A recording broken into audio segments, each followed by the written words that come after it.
Hello students, आज हम class 9 की मैथ्स की एक्सरसाइज 11.2 का 7th क्वेश्चन करेंगे। तो चलिए इसे स्टार्ट करते हैं। 7th क्वेश्चन है हमारा, the diameter of the moon is approximately 1/4 of the diameter of the अर्थ। इस सेंटेंस का क्या मतलब है? कह रहा है डायमीटर जो है मून का यानी चंद्रमा का वो कितना है? Approximately 1/4 of the diameter of the earth. Earth के डायमीटर का 1/4 है, लगभग 1/4 है।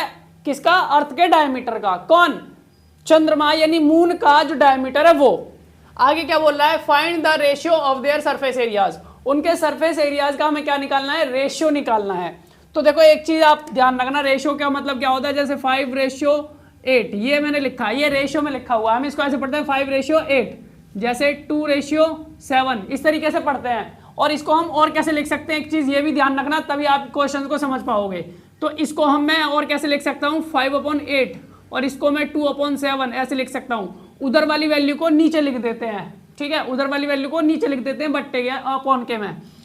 और इसको मैं और कैसे लिख सकता हूँ? तो जैसे मैंने ये लिखा हुआ है, इस 2/7 को 2/7 ऐसे भी लिख सकता हूँ। ऐसे ही 5:8 जो लिखा है 5 इसको मैं कैसे लिख सकता हूँ? ऐसे लिख सकता हूँ। बात को ध्यान रखना, उधर वाला डिवीजर होता है ना, उससे डिवाइड करते हैं।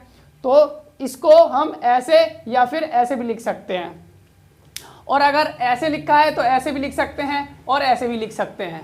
तो अब हम इस क्वेश्चन को करेंगे। क्वेश्चन में क्या बोल रहा है? हमें रेशियोज निकालना है ना सरफेस एरियाज का। सबसे पहले हमें सरफेस एरियाज निकालने पड़ेंगे, तभी तो रेशियो निकाल पाएंगे। और रेशियो भी कैसे निकालना है? देखो, जो चीज पहले आ रही है उसको पहले रखना है और जो चीज बाद में आ रही है उसको बाद में रखना है। अगर आपने क्रम बदल दिया, उसका ऑर्डर बदल दिया, तो क्वेश्चन भी गलत हो जाएगा। तो मैंने क्या बोला? ये देखो यहाँ बोल रहा है पहले क्या दे रखा है? मून दे रखा है, उसके बाद अर्थ दे रखा है। तो मून का डायमीटर, मून का अर्थ से निकालना है हमें रेशियो। तो सबसे पहले हम क्या निकालेंगे? हम देखेंगे इनका रेडियस और इनका दोनों का रेडियस निकालेंगे, क्योंकि दोनों का रेडियस पता होगा तभी हम इनका सरफेस एरियाज निकाल पाएंगे। क्यों? क्योंकि यहाँ पर दोनों ही क्या है? स्फेरिकल है। स्फेरिकल मतलब स्फीयर के शेप के हैं, यानी गोलाकार हैं, गोल होते हैं ये। तो गोल होते हैं तो इनके सरफेस एरियाज निकालने के लिए हमें फॉर्मूला पता होना चाहिए। वो क्या है? πr²। स्फीयर का जो फॉर्मूला होता है सरफेस एरिया का, वो क्या होता है? 4πr² होता है। तो उसमें हमें 4 की वैल्यू पता है, पाई की पता है, आर नहीं पता इन दोनों के। तो हम इनके आर यानी रेडियस निकालेंगे। रेडियस पता होना चाहिए इनका। जब रेडियस पता होगा तो हम इनके रेशियो भी निकाल सकते हैं। तो इसलिए मैंने सबसे पहले क्या लिखा है? Let the radius of the earth. Earth का रेडियस हमने मान लिया आर है, क्योंकि इसमें तो कुछ भी नहीं दे रखा, अपनी तरफ से रखना है। इसी तरीके से अगर इसका रेडियस आर है तो इसका डायमीटर यानी डायमीटर ऑफ द अर्थ क्या हो जाएगा? 2r। भाई डायमीटर निकालना होगा तो रेडियस का डबल होगा, और अगर हमें रेडियस निकालना होगा तो डायमीटर का आधा होगा। अगर हमें रेडियस नहीं दे रखी, डायमीटर दे रखा है, तो डायमीटर को 2 से डिवाइड करेंगे, रेडियस निकल जाएगा।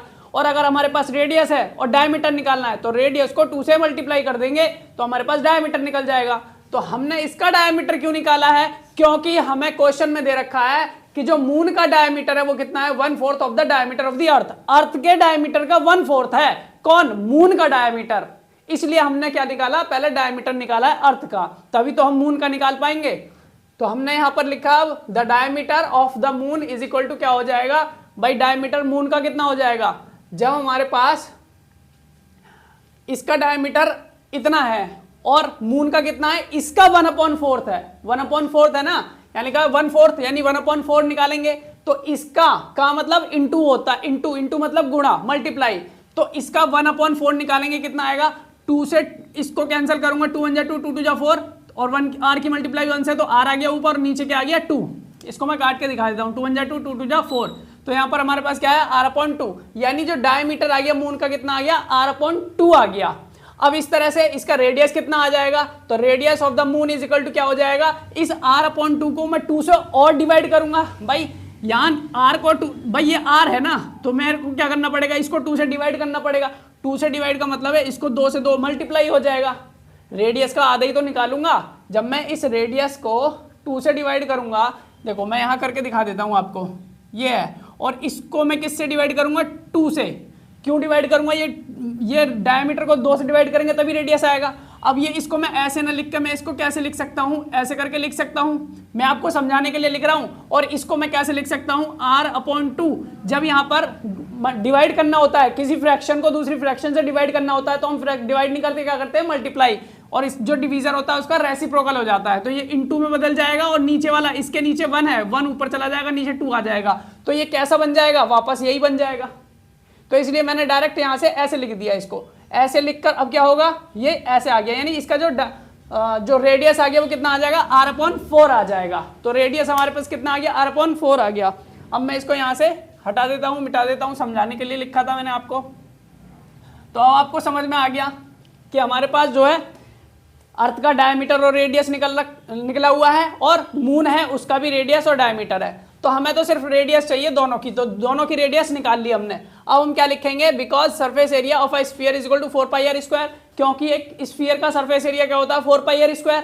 तो हमने यहाँ लिख दिया, इसलिए therefore the surface area of the moon, moon का सरफेस एरिया कितना हो जाएगा, पहले मून का लिखना है, फिर लिखना है अर्थ का, यानी मून से अर्थ का ही तो रेशियो निकालना है, तो पहले मून का निकालना है। तो सरफेस एरिया कितना होगा 4π, और r की वैल्यू हमने क्या लिखी, r/4 का होल स्क्वायर, क्योंकि r यानी रेडियस, और इस मून का जो रेडियस है वो हमारे पास क्या है, r/4 है। तो r/4 और रेडियस पे स्क्वायर लग रहा है, तो इस पूरे पे स्क्वायर लगेगा, इसलिए लगाया।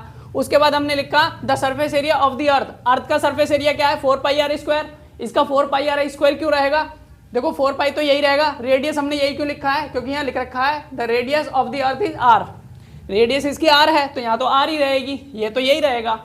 अब हम क्या लिखेंगे, now the ratio of their surface areas, इनके सरफेस एरियाज का रेशियो। तो रेशियो कैसे निकलेगा, पहले हमें मून का लिखना है और नीचे किसका लिखना है, अर्थ वाले का।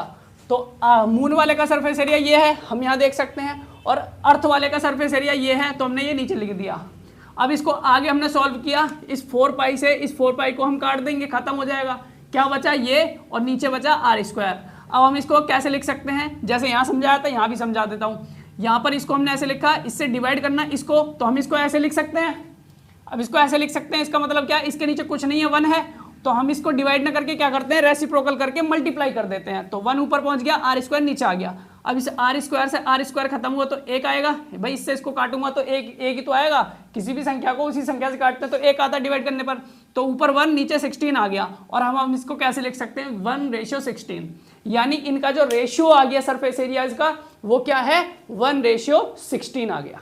तो यही हमारा आज का क्वेश्चन था। उम्मीद करते हैं आपको समझ में आया होगा, तो फिर मिलेंगे अपनी नेक्स्ट वीडियो में।